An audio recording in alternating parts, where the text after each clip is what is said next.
Hello everyone, good morning. आज हम लोग बात करेंगे बीटीसी सेमेस्टर फर्स्ट विज्ञान की जो टॉपिक है।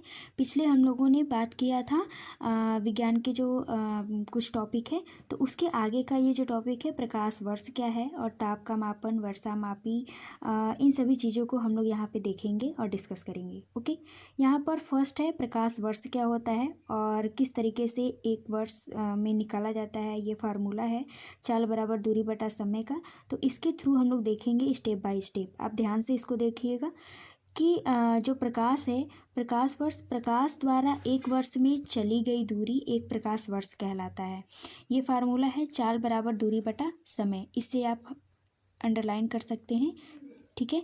तो इसी के फार्मूले से आप निकाल सकते हैं कि एक वर्ष में कितनी ये जो है यानी दूरी बराबर चाल गुणे समय हो जाएगा। तो यहाँ पे जो चाल है, प्रकाश की चाल 3 × 10⁸ मीटर पर सेकेंड, ये आप मात्रक के साथ यहाँ पर लिखेंगे। और जो समय है 365 डे लगता है। तो एक वर्ष में ये जो पूरी है आपकी चाल, आपको यहाँ पे पता है कि 3 × 10⁸ और 365 डे, इसमें 24 घंटे और 1 घंटे में 60 मिनट और यहाँ पे 1 मिनट में 60 सेकेंड। इससे आप मल्टीप्लाई करेंगे तो इतना आंसर आपका आएगा 9.461 10⁻15 मीटर। इसको यहाँ पे हम लोग किलोमीटर में चेंज कर देंगे, जो कि एक लीप वर्ष हो जाएगा, ठीक है। नेक्स्ट है सेकेंड आता है खगोलीय मात्रक क्या होता है। इसको इंग्लिश में एस्ट्रोनॉमिकल यूनिट कहते हैं। इसकी परिभाषा है छोटी सी, आप इसे नोट डाउन कर सकते हैं कि पृथ्वी और सूर्य के बीच की औसत दूरी को एक खगोलीय मात्रक कहते हैं। ओके, इन्वर्टेड कामा में। और इसी तरीके से इसे भी दूरी बराबर चाल गुणे समय, एस्ट्रोनॉमिकल यूनिट जो है इसे निकाल सकते हैं। जो चाल है 3 × 10⁸ मीटर पर सेकेंड और ये 8 मिनट 19 सेकेंड जो है ये प्रकाश को पृथ्वी तक पहुंचने का समय है। तो इस समय को आप इससे मल्टीप्लाई जब कर देते हैं तो आपका आ जाता है यहाँ पर 3 × 10⁸ मीटर पर सेकेंड मल्टीप्लाई 499 सेकेंड। ये जो है ये सेकेंड है, इसी का रूप है, क्योंकि 8 मिनट और 19 सेकेंड है तो इसे चेंज करेंगे तो 499 सेकेंड आएगा, ठीक। अब इसे अगला स्टेप है मल्टीप्लाई करने का। मल्टीप्लाई करेंगे तो इतना आएगा आपका। इसको हम लोग देखिए यहाँ पे डिनोट करते हैं AU से। AU का अर्थ होता है यहाँ पे एस्ट्रोनॉमिकल यूनिट, खगोलीय मात्रक। ये सबसे इम्पोर्टेंट याद रखना है आपको, इसे नोट कर लीजिए। 1.497 मल्टीप्लाई 10⁻11 मीटर।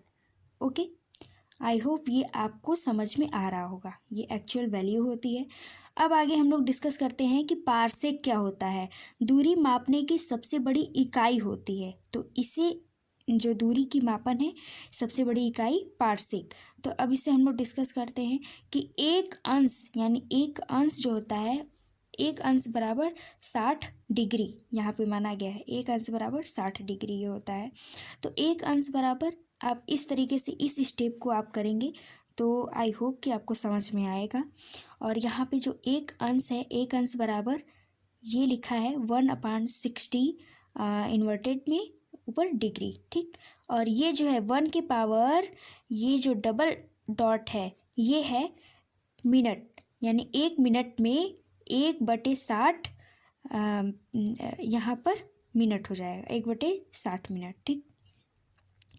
आगे है इस तरीके से आप कर सकते हैं, यहाँ पर देख लीजिए, ठीक।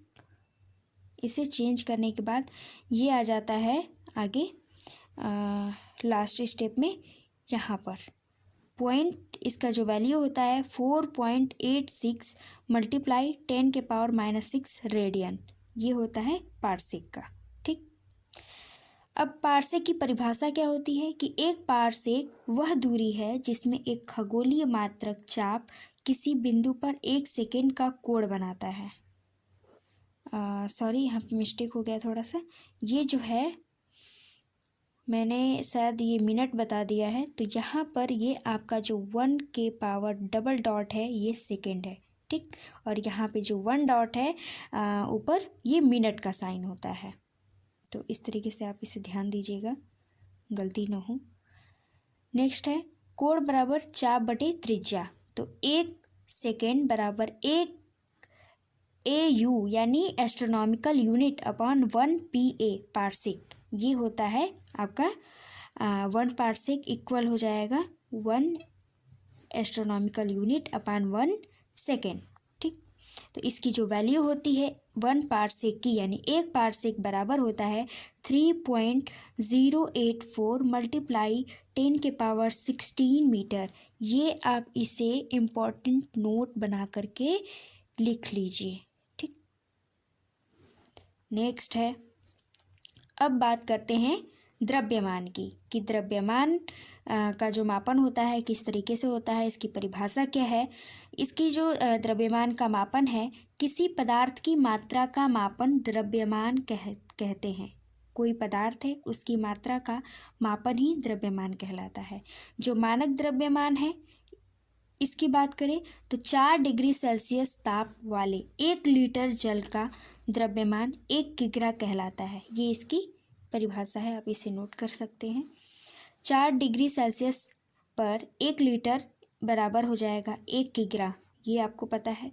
तो वैसे ही 1 कुंटल बराबर 100 किलो होता है, ठीक है, या 100 केजी, और 1 टन बराबर 1000 केजी या 10 कुंटल, और 1 मीट्रिक टन बराबर 10 टन या 100 कुंटल होता है। वैसे ही 1 ग्राम बराबर आप निकाल सकते हैं कि 1/1000 केजी या 10⁻³ केजी लिख सकते हैं। इस तरीके से नोट यहाँ पे परमाणु यानी एक परमाणु द्रव्यमान का जो मान होता है 1.6603 इंटू 10⁻27 केजी। अब बात करते हैं समय का मापन। किस तरीके से मापन होता है समय का। मानक सेकेंड, पहली है समय के मापन में मानक सेकेंड से हम लोग करते हैं। तो इसकी जो परिभाषा है कि 1 सेकेंड वह समय अंतराल है जिसमें CGM 133 परमाणु द्वारा उत्सर्जित एक विशेष तरंगदैर्ध्य वाले विकिरण के 9192631770 बार कंपन होते हैं। ये कोई नंबर नहीं है, मोबाइल नंबर नहीं है, ये कंपन का वैल्यू दिया है कि इतनी बार कंपन होता है, उसे समय का परमाणु मात्रक कहते हैं। तो इसे आप ध्यान दीजिएगा, ठीक है। जिसके आधार पर परमाणुविक घड़ी कार्य करती है, यानी जो परमाणुविक घड़ी होती है वह इसी के आधार पे कार्य करती है। तो 1 नैनो सेकेंड का जो वैल्यू होता है 10⁻⁹ सेकेंड, और 1 पिको सेकेंड का वैल्यू 10⁻12 सेकेंड, और 1 वर्ष बराबर होता है 365 डे या माध्य सौर दिवस भी कहते हैं इसे।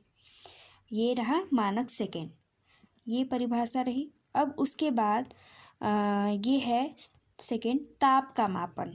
वो समय का मापन था, अब दूसरा है ताप का मापन।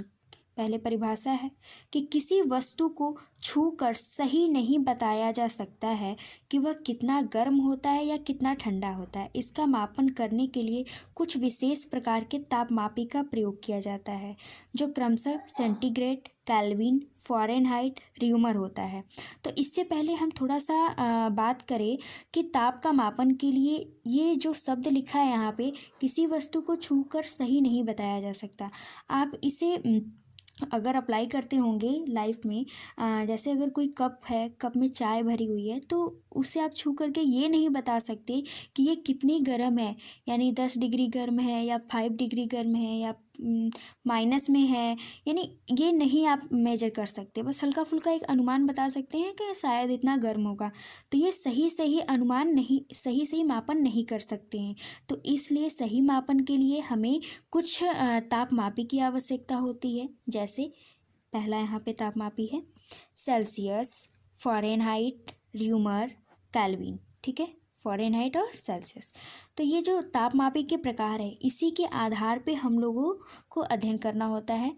जो सेल्सियस है, ये सेल्सियस जो तापमापी है, सबसे पहले स्वीडन के साइंटिस्ट हैं सेल्सियस, इन्होंने ही दिया था इसका नाम। इन्होंने बताया था कि ये जो हिमांक होता है, सेल्सियस का हिमांक 0 डिग्री सेल्सियस होता है, और इसका जो क्वथनांक होता है 100 डिग्री सेल्सियस होता है।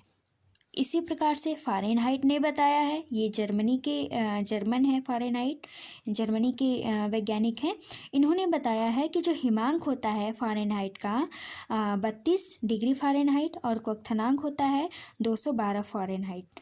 इसी प्रकार र्यूमर ने बताया है कि जो हिमांक होता है 0 और जो क्वथनांक होता है 212। कैल्विन ने बताया कि जो हिमांक पॉइंट है यानी 273 डिग्री होता है और क्वथनांक 373 डिग्री होता है। और ज़ीरो कैल्विन, इन्होंने बताया कि एक ज़ीरो कैल्विन भी होता है जो परम शून्य ताप कहलाता है।